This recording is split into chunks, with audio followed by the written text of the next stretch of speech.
நம்முடைய முன்னோர்கள் என்ன செஞ்சாங்க? எல்லாவற்றையுமே பாட்டாதான் எழுதி வச்சாங்க. ஒரே நிலை இல்ல, பாட்டாதான் எழுதி வச்சாங்க. மருத்துவத்தில் ஒரு பாட்டு படிச்சேன். திண்ணம் இரண்டுள்ளே சிக்க அடக்காமல், பெண்ணின்பால் ஒன்றை பெருக்காமல், உண்ணுங்கால் நீர் நெய்யுருக்கி மோர் பெருக்கி உண்பார்தம் பேருரைக்கு போமே. என்ன சொல்றாங்க? திண்ணம் இரண்டுள்ளே சிக்க அடக்காமல், அதாவது 1 பாத்ரூம் 2 பாத்ரூம் இத ரெண்டையுமே அடக்கக்கூடாது.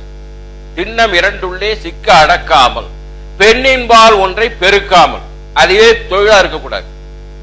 உண்ணுங்கால் நீர் சுருக்கி நெய் உருக்கி மோர் பெருக்கி உண்பார்தம் பேருரைக்கு போமே பிணி. இத பாட்ட படிச்சோன்னே சரி, இந்த மாதிரி நம்மளும் பிசிக்ஸ் எழுதக்கூடாது அப்படி நினைச்சுதான் நான் ஒளிநூறு எழுதினேன். இந்த லா ஆஃப் ரிஃப்ளெக்ஷன் ஒன்று உண்டு. அதாவது the incident ray, the normal at the point of incidence and the reflected ray, இது மூணு ஒரே பிளேன்ல இருக்கும். இது ஒரு விதி. அப்புறம் angle of reflection is equal to angle of incidence அப்படி சொல்லுவாங்க. நான் என்ன எழுதினேன்? பட்டதும் பட்டதில் சென்றதும் பட்ட புள்ளி நட்டதும் ஓர் தளத்தில் ஒன்றுமே.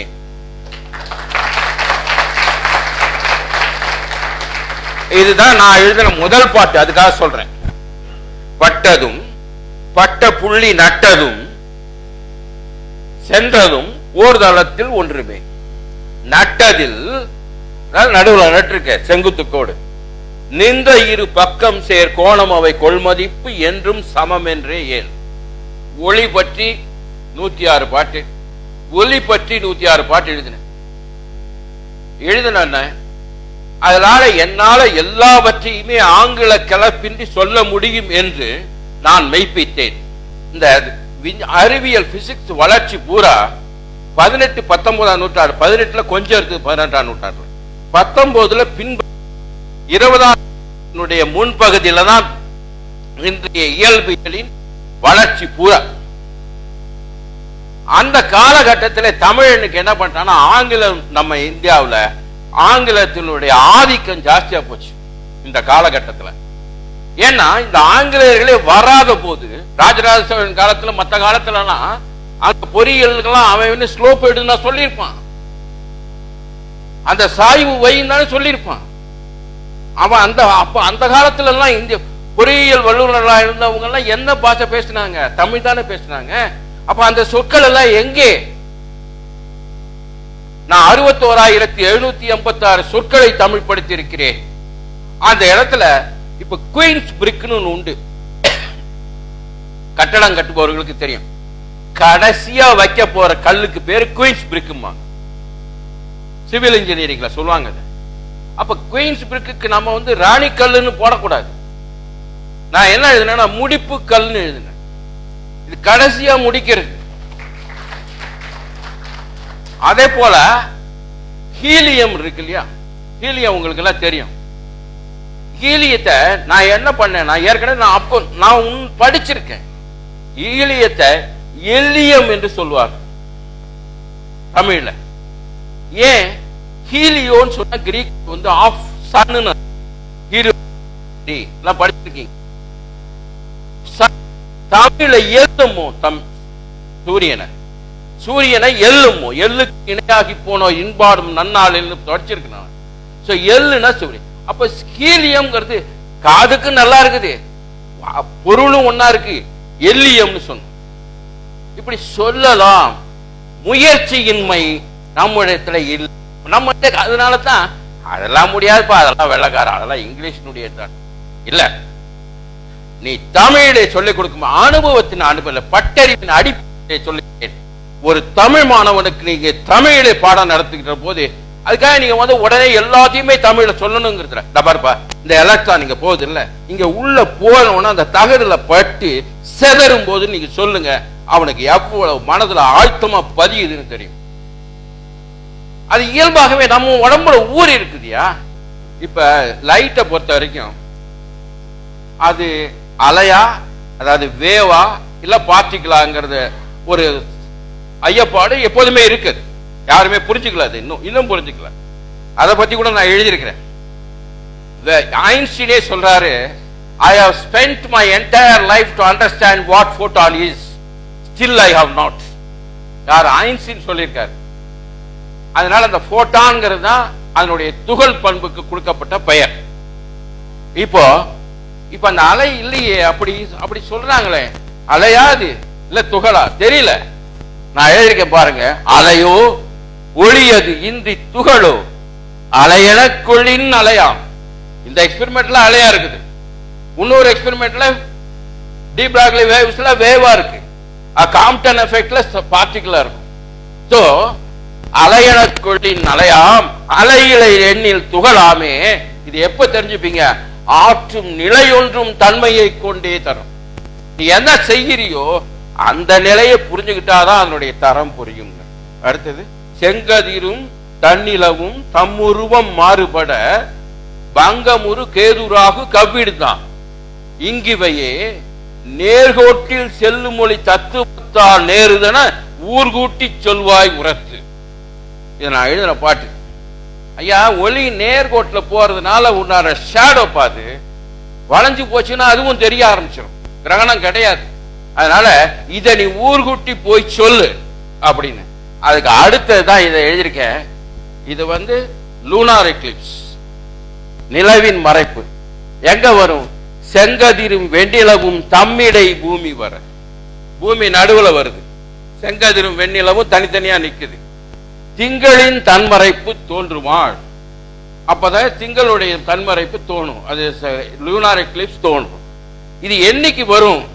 அங்கதுவும் தேனொத்த காதலர்க்கு தீஞ்சுவை ஈகின்ற வானுற்ற வட்ட நிலா நாள். பௌர்ணமி அன்னைக்கு தான் வரும். இந்த இடத்துல ஒரு கவிஞனுங்கிறதுனால அந்த வானுற்ற வட்ட நிலானால சும்மா சொல்ல வேணான்ட்டு அன்னைக்கு காதலெல்லாம் சந்தோஷமா இருப்பாங்கன்னு எழுதியிருக்கிறேன். தேனொத்த காதலருக்கு இங்க தீஞ்சுவை ஈகின்ற வானுற்ற வட்ட நிலா நாள் அப்படின்னு முடிச்சு. அடுத்தது, இது சோலார் எக்லிப்ஸ். அம்புவியும் ஞாயிறும் தம்மிடைகோள் தன்மதியால் வெம்கதிரின் தன்மறைப்பு தோன்றுவார். சூரியனுடைய கிரகணம். நம்மவர் அது என்னைக்கு வரும்? நம்மவர் நோன்புறும் வெண்ணிலவு தோன்றானால் அமாவாசை. அந்நிகழ்வு வான்வரும் என்னும் வழக்கு. இது அன்னைக்கு தான் வரும். நெக்ஸ்ட், இதுதான் நான் ஏற்கனவே சொல்லிட்டேன். பட்டதும் பட்டதில் சென்றதும் பட்ட புள்ளி நட்டதும் ஓர் தளத்தில் ஒன்றுமே நட்டதில் நின்ற வீறு பக்கம் சேர் கோணம் அவை கொள்மதிப்பு என்றும் சமமென்றே ஏல். நெக்ஸ்ட், எனக்கு இதெல்லாம் எழுதும் போது எல்லாத்தையுமே செஞ்சுட்டோம். இந்த சைன் கொசைன் டான்ஜென்ட் இருக்கு. இதை என்ன பண்றதுன்னு நினைச்சேன். அதுக்கு என்ன பண்றேன், நானு ஒரு ஏணிய செவுத்துல சாட்சி வைங்க. சுவர் கீழ் ஏணி, தரை கீழ் ஏணி, சுவர் கீழ் தரைன்னு சொல்லிட்டா 3 வந்துருமா? இத ரேஷியோன்னு சொல்லி இதைத்தான் நான் செம்மொழி மாநாட்டில் சொன்னேன். இதை ரொம்ப விரும்பினாங்க, ரொம்ப பேர் கேட்டாங்க. இது ஏன்னா டான்ஜென்ட் கோண்டான்ஜென்ட் மற்றதெல்லாம் தமிழ் படுத்தினீங்களே, இப்ப இதை பண்ண வேணாமா? எல்லாவற்றையும் தமிழ் பண்ண வேண்டும் என்ற அவசியமும் இல்லை. அதையும் நான் சொல்றேன். அப்படி பண்ணீங்கன்னாலும் ரொம்ப பிரச்சனை வந்துடும் எல்லாமே. ஆனா செய்ய முடிந்ததே செய்யலாம். இங்க எழுதியிருக்கேன் பாருங்க. இது லா ஆஃப் ரிஃப்ராக்ஷன். படுவிலகு பாதையோடு பட்ட புள்ளி குத்தி நடுங்கோடும் ஓர் தளத்தில் ஒன்றும். படுகோடு விலகுகோடு நார்மல். படுவிலகு கோண சுவர்கீழ் ஏணி தகை வென்றும். சைன் சுவர்கீழ் ஏணி சைன் ஆங்கிள். என் கூடுமே மாறா மதிப்பு. Sine i by sine r is a constant. அடுத்தது, இந்த பாட்டு தான் சுஜாதா அவர்கள் எழுதியிருந்தாங்க. லேசரை பத்தி. லேசருடைய தன்மைகள் என்ன? ஓரியலும் உற்ற திசை விலகா தன்மையும், அதாவது டைவர்ஜென்ஸ் கிடையாது, நிலா வரைக்கும் போலான்றாங்க. ஓரலையாய் வாழும் இயல்பும், மோனோக்ரோமேட்டிக். சீருளவ ஆர்ந்த செறிவுடன் ஆற்றும் ஒருங்கொழியை தேர்ந்து நலம் பெறச் செய். ஒருங்கொழின்னு சொல்றது லேசர். அடுத்தது மீயொலி. மீயொலினா அல்ட்ராசானிக்ஸ். அல்ட்ராசானிக் மீயொலி, தாழொலி. இது கேழொலி, ஆடிபிள் ரேஞ்ச். இது கேட்க முடியும். இது கேட்க முடியாதது மீயொலி. அந்த 20 கிலோஹெர்ட்ஸ்க்கு மேல போச்சுன்னா மீயொலிங்கிறது. மீனா மேல, அதனால தான் இதுக்கு மேல மீசேன்னு சொன்னாங்க. இந்த மீயொலினால முக்கியமான விஷயம் தாய்மை, அப்ஸ்டெட்டிக்ஸ், கைனகாலஜி என்ற அப்ஸ்டெட்டிக்ஸ் இருக்கு.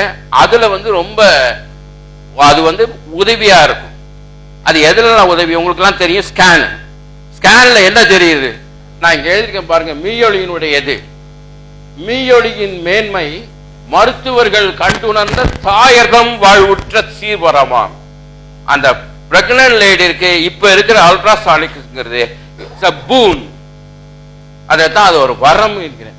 சேய் வளர்ச்சி, அந்த குழந்தையினுடைய வளர்ச்சி திங்கள் படிமுறையாய் ஒவ்வொரு மாசமும் எப்படி வளருதுங்கிறத தேர்ந்து கதிர் வேவி சங்கடங்கள் தீர்க்குமென சாற்று.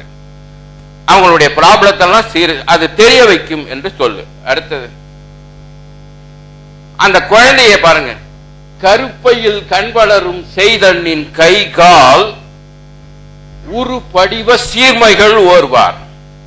அது எப்படி இருக்கு? சீர்மைகள்லாம் ஒழுங்கா இருக்காங்கிறது தெரிஞ்சுக்கணும்.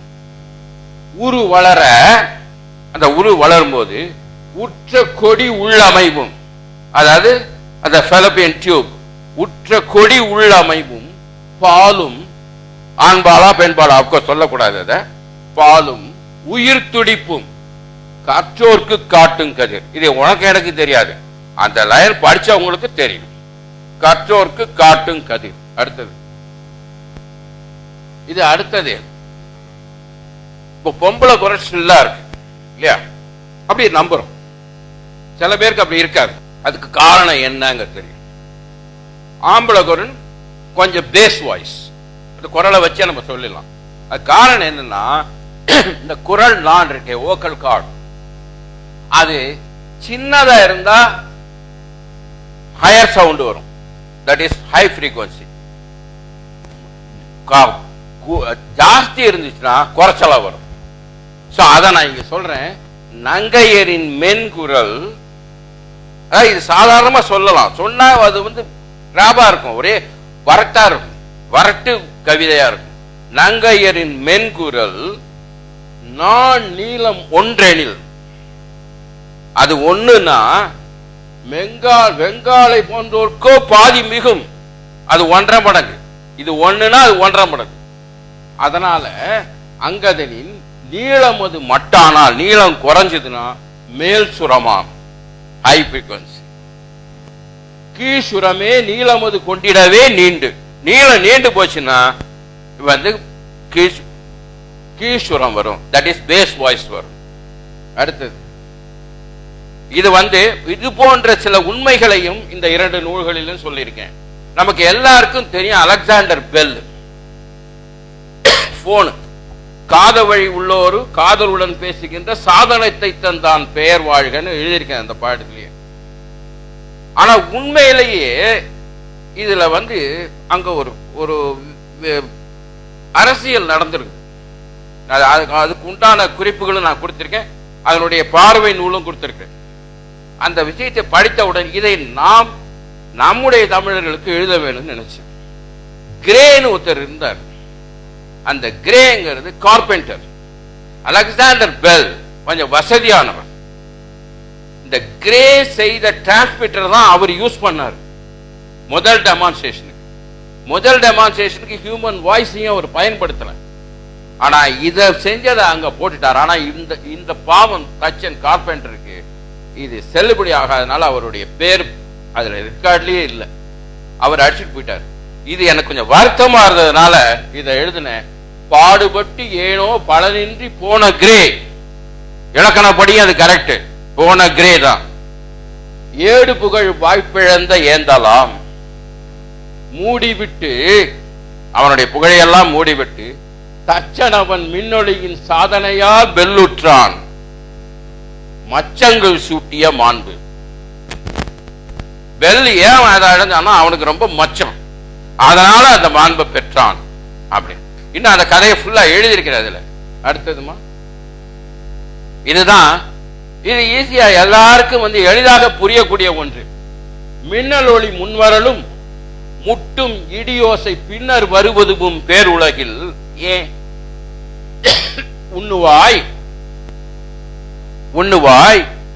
ஏன் இதனுடைய வேகத்துக்கும் இதனுடைய வேகத்துக்கும் 10⁶ வித்தியாசம். இந்த 10⁶ எப்படி போடலான்னு எனக்கு ஒரு கஷ்டமா இருந்தது. 100 100 100 100 100 100 சைபரை பத்தி அவர் கேட்டார. இப்ப இது ஒரு சைபர் தான். நான் என்ன பண்றதுன்னு பார்த்தேன். 100 100 100 போட்டு வேகம் ஒளி ஒலிக்கு 100 100 100 பாகம் படுவதால் தான் இதனுடைய வேகமும் அதனுடைய வேகமும் நீங்க ரேஷியோ போட்டீங்கன்னா 10⁶ வித்தியாசம் வருது. அதனால தான் லைட் முன்னாடி வந்துருது, சவுண்ட் பின்னாடி வருது. மின்னல் ஒளி முன்வரலும் முட்டும் இடியோசை பின்னர் வருவதும் பேர் உலகில் உண்ணுவாய் வேகம் ஒளி ஒலிக்கு 100 100 100 பாகம் படுவதால் தான். அடுத்தது இது அடுத்தது ஈக்குவேஷன்ஸ் எல்லாம் சொல்ல முடியுமான்னு. இது எனக்கு ரொம்ப பிடித்த பாட்டு. இப்போ நம்ம 2 ஆடி இருக்கு, 2 மிரர் இப்படி வச்சா நடுவுல ஒரு பொருளை வச்சீங்கன்னா மொத்தம் எத்தனை இமேஜ் தெரியும் கணக்கு பண்ணுவாங்க இல்லையா? அந்த கணக்கு பண்ணும்போது என்னன்னா 360 degrees by θ -1. இப்ப 60 டிகிரில வச்சீங்கன்னா மொத்தம் 360 by 60 -1 5 இமேஜ் தெரியும். இதனுடைய இமேஜ் அதுல தெரியும், அதனுடைய இமேஜ் இதுல தெரியும், மாறி மாறி. இப்ப நம்ம பார்பர் ஷாப்ல போய் பார்த்தோம்னா 2 பக்கம் மிரர் வச்சோம்னா இன்ஃபினிட்டி இமேஜ் தெரியும். ஏன்னா அது 0 ஆங்கிள் 360 by 0 is infinity. அதனால போகுது. சரி, இத பாட்டுல சொல்லணும் எனக்கு. ஆடி 2 இடை இட்ட பொருள் தோற்றுருனா இமேஜ் கூடுமே எண்ணாது கூறத்தான். நீ எண்ண வேண்டாம், எண்ணாமலே சொல்லலாத. எப்படின்னா ஆடி இடை கோணத்தான், அது ஆடி 2க்கு இடையில உள்ள கோணத்தால் வட்ட மைய கோணம். வட்ட மையத்தில் வட்டத்தின மையத்தில் எவ்வளவு கோணம் இருக்கு? 4π தானே, 2π 2π தானே. ஒரு ஹாஃபுக்கு 180 டிகிரிஸ், ஃபுல்லுக்கு 2π. சோ வட்ட மைய கோணம் வகுத்து விடை காணத்தான் ஒன்றை கழி. டோட்டலா இல்லன்னு ஒரு -1 போட்டீங்கன்னா வந்துடும். உண்மையிலேயே பாட்டுல ஈக்குவேஷன் சொல்ல முடியுதா இல்லையா? அடுத்தது உங்களுக்கு எல்லாம் தெரியும், இந்த 1/f = 1/vu + 1/v. இந்த ஒரு இதை எல்லாருக்குமே தெரியும், ஃபோக்கல் லெங்த் கண்டுபிடிக்கிற சூத்திரம். இதை டைரக்டா அப்படியே சொல்ற முடியாது. அதுக்காக நான் என்ன பண்ணேன், uv/u + v = f அப்படின்னு வச்சுக்கிட்டு, யூனா என்ன? வில்லைக்கு தோற்று தூரம் v, பொருளுக்கு வில்லை இட தூரம் u. இவ்விரண்டை வில்லையின் கூட்டும் குவி தூரம் காண பெருக்கி uv கூட்டி வகுத்து நீ கொள். u + v ஆல வகுத்து நீ பாத்தீங்கன்னா uf வந்துடும். இதை விட சிம்பிளா சொல்ல முடியுமா? இது தெளிவா புரியலையா உங்களுக்கு? அதாவது சொல்ல முடியும். நான் எந்த ஆங்கில பதத்தையும் அங்க நான் ஒரே ஒரு இடத்துல மட்டும் பெயர்கள்ல வரும்போது நான் மாற்ற விரும்பல. நீங்க எல்லாம் உங்களுக்கெல்லாம் நல்லா தெரியும், டைட்டானிக் படம் வந்ததுனால அது ரொம்ப மக்கள் மத்தியில ரொம்ப பிரபலமா பெருசா புகழோட இருக்கு. இப்ப ஆனா அந்த டைட்டானிக் கப்பலுக்கு பின்னாடி ஒண்ணு நடந்திருக்குது. அது பிசிக்ஸ். டைட்டானிக் கப்பல் மூழ்கி போன உடனே அதுக்கு அடியில் இருக்கிறதெல்லாம் ஏன் இப்படி அழுகி போய் இப்படி ஆபத்து உண்டாச்சு, ஏன் இந்த கெடுதி நேர்ந்தது என்று சிந்தித்தார்கள். அப்ப சரி, கீழே இடிக்கிறதுக்கு உண்டான ஏதாவது தடை இருந்ததுன்னா அதை கண்டுபிடிக்கிறதுக்கு என்ன செய்யலாம்னு லாஞ்சிவன் என்ன பண்ணாரு, இந்த டிஸ்டன்ஸை மிதக்கிறதுக்கு நம்ம அல்ட்ராசானிக்ஸை யூஸ் பண்ணிக்கலாம் அப்படின்னு அப்பதான் அதனுடைய ப்ரப்போசலே போச்சு, முன்மொழிந்து. சோ டைட்டானிக் கப்பல்ல இருந்து வந்ததுதான் இன்றைய சோனார் கீழே என்னெல்லாம் கண்டுபிடிக்கிறாங்க, போகுது, எவ்வளவு தூரம் டெப்த் இருக்குங்கிறதெல்லாம் அன்னிலே தொடங்கினது தான். இது நமக்கு பிசிக்ஸ் ஸ்டூடெண்ட்ஸுக்கு சொல்லணும், மற்றவங்களுக்கும் சொல்லணும். ஏன்னா டைட்டானிக் தோனியே இப்படி கையை நீடி நிக்கிறதா தோணுது எல்லாரும் இல்லையா? அந்த கப்பல் எட்ஜில் இப்படி நின்னா அதுதான் டைட்டானிக். ஆனா அதுக்கு பின்னாடி என்னை போன்றவர் பார்க்கும் போது அல்ட்ராசானிக்ஸினுடைய பயன்பாடு தெரியுது. முதல் பாட்டிலேயே நான் சொல்லியிருப்பேன், light is invisible but it makes things visible. இதுதான் பிசிக்ஸினுடைய தத்துவம். Light is invisible, it makes things visible. கற்புலன் ஆகாது. ஆனா எப்படி தெரியுதுன்னா, இது ஸ்கேட்டரிங் ஆஃப் லைட். அது மூலமாக நீ லைட் இருப்பதை உணர்ந்து கொள்கிறாய், ஒளி இருப்பதை உணர்ந்து கொள்கிறாய். ஒளி பல பொருட்களை பார்ப்பதற்கு உனக்கு உதவுகிறது என்பதுதான் கருத்து. கற்புலன் ஆகாது, பட்டு சிதறினால் கற்புலன் ஆக்குவிக்கும் பல்பொருளை. இது எப்படி இருக்குது என்றால், உட்பொருளாய் உள்ளது அதுவே ஒளி என்பார். இது எப்படி இருக்குன்னா, இறைவன் எல்லா இடத்திலையும் இருக்கு. ஆனா ஓர்ந்துணரும் தன்மை உள்ள இடத்திலே பட்டு சிதறுகின்ற போதுதான் இறையை உணர்கிறாய் என்பது போல, ஓர்ந்துணரும் உள்ள இறை அதுவே போல் தான் முதல்ல ஆரம்பிச்சு.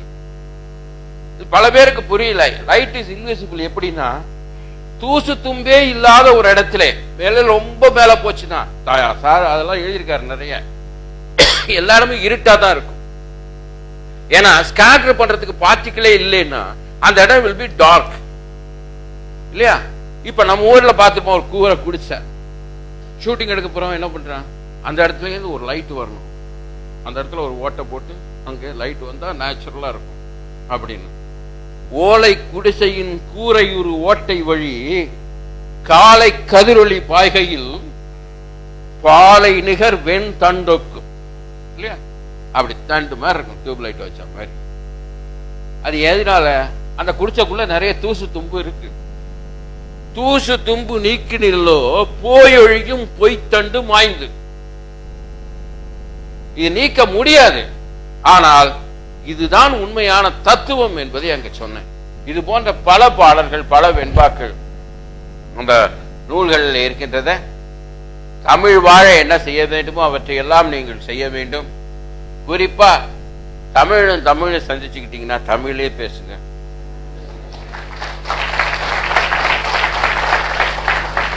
அதனால தர குறைவு அல்ல. ஏன்னா ஆங்கிலத்திலேயே பேசி வகுப்பு நடத்தியவன். ஆனாலும் கூட வீட்டுக்கு வந்தா நான் ஆங்கிலத்துல பேச மாட்டேன். என் ஒய்ஃபு கூட தெரியும், அந்த குவளையை எடும்பேன். இந்த மக்குன்னு தான் அவங்களுக்கு சொல்லி பழக்கம். எனக்கு அது பழக்கம், குவளையை எடுன்னு தான் சொல்லுவேன் நான். கூடிய வரை தமிழ் சொற்களை பயன்படுத்துங்கள்.